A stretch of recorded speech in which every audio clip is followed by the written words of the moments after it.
Magandang umaga po, 15 senador ang pumirma sa resolusyong sumusuporta sa martial law sa Mindanao.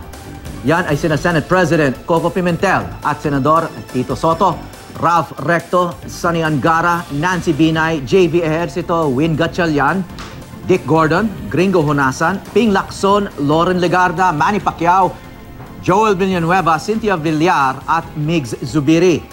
Sa kanilang Senate Resolution number 388 nakasaad na katanggap-tanggap at naaayon sa batas ang pagdedeklara ni Pangulong Rodrigo Duterte ng batas militar sa Mindanao.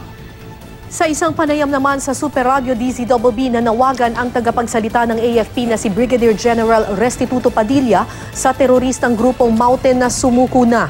Aniya, hindi pa huli ang lahat at kung sila'y susuko, tatratuhin sila ng maayos ng mga otoridad.